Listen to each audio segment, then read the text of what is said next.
ബീഹാറിൽ യാത്ര ചെയ്ത് റിപ്പോർട്ടുകൾ തയ്യാറാക്കുമ്പോൾ ഇങ്ങനെ ഒരു ഫലം പ്രതീക്ഷിച്ചിരുന്നു. ഇതിപ്പോ മഹാഗഡ്ബന്ധനെ സംബന്ധിച്ച് മഹാവിനാശമുണ്ടാവുന്നു. ലാൻഡ്സ്ലൈഡ് വിക്ടറിയാണ്.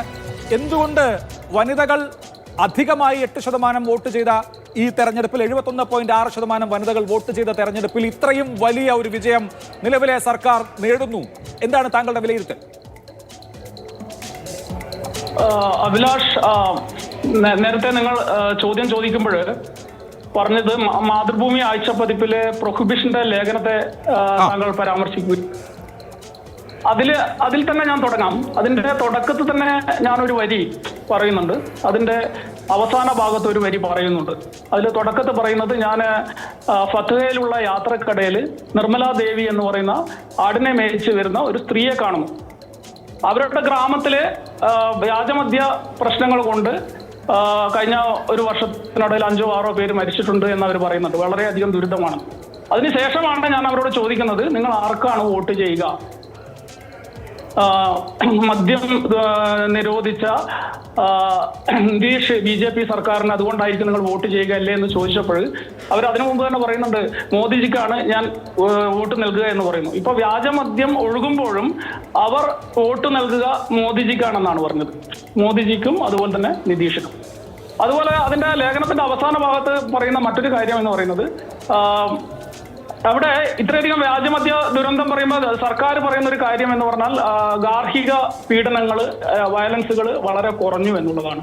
പക്ഷേ നമ്മുടെ തന്നെ ഇന്ത്യയുടെ കുടുംബ ആരോഗ്യ സർവേയിൽ 40%, ആന്ധ്ര കഴിഞ്ഞാൽ ഏറ്റവും കൂടുതൽ ഇപ്പോഴും ബീഹാറിൽ തന്നെയാണ് ഗാർഹിക പീഡനങ്ങൾ ഏറ്റവും കൂടുതൽ. പക്ഷെ ലാൻസെറ്റ് സ്റ്റഡി പ്രകാരം 27 ലക്ഷത്തോളം കുറഞ്ഞു. അപ്പോൾ ഈ താഴെത്തട്ടിലുള്ള സ്ത്രീകൾക്ക് ഇതിന്റെ പ്രശ്നങ്ങൾ ഇപ്പോഴും നേരിടുമ്പോഴും ഇടത്തരക്കാരായ സ്ത്രീകളിൽ ഈ മദ്യനിരോധനം വലിയ തോതിൽ ഗുണം ചെയ്തിട്ടുണ്ട്. അപ്പോൾ ഇടത്തരക്കാരെ സ്ത്രീകൾ സ്വാഭാവികമായിട്ട് നിതീഷിന്റെ കൂടെയാണ്. പിന്നെ താഴെത്തട്ടിലുള്ള സ്ത്രീകളുടെ പ്രശ്നങ്ങൾ വരുമ്പോൾ നിതീഷ്, നമുക്കറിയാം, ഈ ഇലക്ഷന് തൊട്ട് മുമ്പ് ആണ് 1.23 കോടിയോളം സ്ത്രീകൾക്ക് 10,000 രൂപ വീതം നൽകിയത്. അത് പ്രതിപക്ഷം, അത് മറ്റു കക്ഷികളൊക്കെ പറയുന്നത് പെരുമാറ്റച്ചട്ടം നിലവിൽ വന്നപ്പോഴാണ്. പ്രതിശീർഷ വരുമാനം 6,000 രൂപയുള്ള ഒരു സ്ഥലത്ത് 10,000 രൂപ ഒരു കുടുംബത്തിന് കിട്ടുമ്പോഴുണ്ടാകുന്ന സന്തോഷം അത്രയായിരിക്കും. അതുപോലെ തന്നെ പല തരത്തിലുള്ള ഫ്രീ ബീസാണ് ഇത്തവണ ഈ ഇലക്ഷന് തൊട്ട് മുമ്പ് നിതീഷ് വലിയ തോതിൽ വിതരണം ചെയ്തത്. അഭ്യസ്ത്ര വിദ്യരായിട്ടുള്ള എല്ലാ ബിരുദധാരികളായ എല്ലാവർക്കും 1000 രൂപ വീതം നൽകുന്നതിന്റെ, മാസം നൽകുന്നതിന്റെ അതിന്റെ വിതരണം ആരംഭിച്ചു. വിശ്വകർമ്മ ദിനത്തില് തൊഴിൽ പെർമിറ്റുള്ള മുഴുവൻ പുരുഷന്മാർക്കും 5000 രൂപ വീതം നൽകി. വിദ്യാർത്ഥികളായിട്ടുള്ള കുട്ടികൾക്ക് ലോണിനുള്ള എല്ലാ സൗകര്യങ്ങളും നൽകി. ഇപ്പൊ ബീഹാർ രാഷ്ട്രീയത്തെ നമ്മൾ മറ്റ് രാഷ്ട്രീയമായിട്ട്, ഇന്ത്യയിലെ മറ്റ് രാഷ്ട്രീയമായിട്ട് കൂട്ടിക്കുഴക്കാൻ കഴിയില്ല. അതിലൊരു പ്രധാന ഘടകം എന്ന് പറഞ്ഞാൽ, ഇന്ത്യയിലെ ദേശീയ തലത്തിലുള്ള സാക്ഷരതാ നിരക്കിനേക്കാൾ കുറഞ്ഞ സാക്ഷരതയുള്ളൊരു സ്ഥലമാണ് ബീഹാർ. അത് മാത്രമല്ല, 25% ജനങ്ങൾക്ക് മാത്രമാണ് 5ാം ക്ലാസ്സിന് മുകളിൽ വിദ്യാഭ്യാസം ഉള്ളത് ബീഹാറിൽ. ഈ അടുത്ത കാലത്ത് നടന്ന ജാതി സർവേയിൽ അവിടെ ബീഹാറിൽ നമുക്ക് വ്യക്തമായിട്ടുള്ളത് 36% അതിപിന്നോക്ക വിഭാഗക്കാര്. OBC-ക്കാരല്ല, അതിപിന്നോക്ക വിഭാഗക്കാർ 36%. 16% വരുന്ന മുന്നോക്ക വിഭാഗക്കാർ. 16% മുന്നോക്ക വിഭാഗക്കാർ എന്ന് പറഞ്ഞാൽ ഇവർ പൂർണ്ണമായിട്ടും BJP-യുടെ കൂടെയാണ്. ഇപ്പോഴും ഈ മുന്നോക്ക വിഭാഗക്കാരുടെ കുറച്ച് നേതാക്കന്മാർ മാത്രമാണ് കോൺഗ്രസിനുള്ളത്. അവരുടെ വോട്ടില്ല. ഈ അതിപിന്നോക്ക വിഭാഗക്കാർ മുഴുവൻ ഏകദേശം നിതീഷിന്റെ കൂടെയാണ് നിന്നിട്ടുള്ളത്. നിതീഷിന്റെ അത് OBC-യുടെ വോട്ട് ബാങ്കായിട്ടുള്ള RJD-യുടെ കൂടെ അതിപിന്നോക്ക വിഭാഗക്കാരില്ല. നിതീഷ് എവിടെയാണോ അവിടെയാണ് ഈ അതിപിന്നോക്ക വിഭാഗക്കാരുള്ളത്. സ്വാഭാവികമായിട്ടും അവരുടെ വോട്ട് കൂടി കിട്ടാൻ വേണ്ടിയിട്ടാണ് ഇത്തവണ ഈ അതിപിന്നാക്ക വിഭാഗക്കാർക്ക് 10 പരിപാടി കോൺഗ്രസ് പ്രഖ്യാപിച്ചു. RJD കൂടി ചേർന്നിട്ട് പ്രഖ്യാപിച്ചു. അതിപിന്നാക്ക വിഭാഗക്കാർക്കായിട്ടുള്ള 65% സംവരണത്തെ കുറിച്ച് സംസാരിച്ചു. അപ്പോൾ അതിനെ നേരിട്ടത് ഈ 35-ഉം ഏകദേശം 36-ഉം 15 വരുന്നതിന് 50%-ലധികം വോട്ടായി.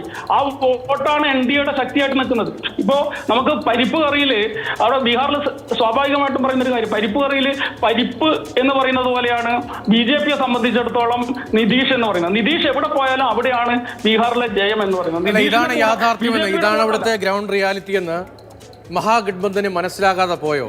ഇപ്പോൾ വോട്ട് ചോരി ബീഹാറിൽ ഉന്നയിക്കുന്നു.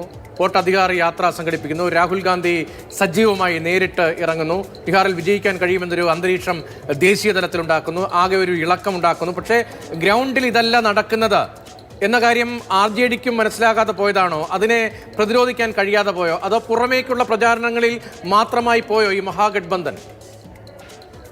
ഇപ്പോ ഞാൻ ഇലക്ഷൻ പ്രഖ്യാപിക്കുന്നതിന് തൊട്ട് മുമ്പാണ് അവിടെ പോകുന്നത്. ആദ്യമായിട്ട് കോൺഗ്രസ് നേതാക്കന്മാരായിട്ട് പലരുമായിട്ട് സംസാരിച്ചു. പിന്നീട് എനിക്ക് അവിടെ നിന്ന് രണ്ടാം ദിവസം കാണാൻ പറ്റിയത് CPIML നേതാവ് ഭട്ടാചാര്യയാണ്. അദ്ദേഹം പറഞ്ഞൊരു കാര്യമുണ്ട്. രാഹുൽ ഗാന്ധിയുടെ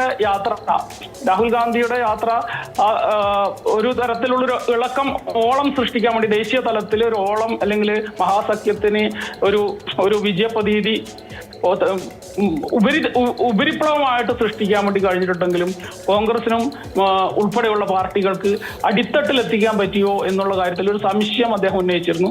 അതിന്റെ അടിസ്ഥാനത്തിൽ മാത്രമാണ് വിജയ സാധ്യമാവുകയുള്ളൂ എന്നും അദ്ദേഹം സൂചിപ്പിച്ചിരുന്നു. സ്വാഭാവികമായിട്ടും കോൺഗ്രസിന്റെ പല നേതാക്കന്മാരെയും കണ്ടപ്പോൾ അവിടെ കോൺഗ്രസ് ഈ രൂപത്തിൽ തകർന്നടിയും എന്നുള്ളൊരു സൂചന നമുക്ക് കിട്ടിയിട്ടുണ്ടായിരുന്നു. എന്താ കാര്യം എന്ന് പറഞ്ഞാൽ, അവിടെയുള്ള മുൻ ഒരു PCC പ്രസിഡന്റിന്റെ വീട്ടില് കുറച്ച് നേതാക്കന്മാരുമായിട്ട് സംസാരിച്ചിരിക്കുമ്പോൾ അവർക്ക് വലിയൊരു അതൃപ്തി ഉണ്ടായിരുന്നു. അവിടുത്തെ നിലവിലുള്ള PCC പ്രസിഡന്റും അതുപോലെ തന്നെ കൃഷ്ണ എല്ലാവരും ഒക്കെ ചേർന്ന് ഒരു വിഭാഗത്തെ പൂർണ്ണമായും തഴയുന്നു എന്നുള്ളൊരു ഒരു അഭിപ്രായമാണ് അവർ പങ്കുവച്ചത്. സ്വാഭാവികമായിട്ടും കൃഷ്ണ എല്ലാവരും അവിടെ വിമാനത്താവളത്തിൽ ഇറങ്ങിയപ്പോൾ വലിയ പ്രതിഷേധം പോലെ അവിടെ ഉണ്ടായിട്ടുണ്ട്. തുടക്ക സ്ഥാനാർത്ഥി നിർണയത്തിന് തൊട്ട് മുമ്പ്. അപ്പൊ സ്വാഭാവികമായിട്ട് ഈ ഒരു വിഭാഗം മുഴുവൻ കോൺഗ്രസിന് വേണ്ടി പ്രവർത്തിക്കുന്ന ഒരു വലിയ വിഭാഗം ഈ തെരഞ്ഞെടുപ്പിൽ നിന്ന് വിട്ടുനിന്നു, അല്ലെ മാനസികമായി വിട്ടുനിന്നു.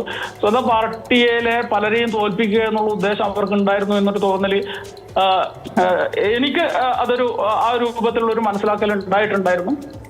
സ്വാഭാവികമായിട്ട് അത് തന്നെയാണ് സംഭവിച്ചിട്ടുള്ളത്. കോൺഗ്രസ്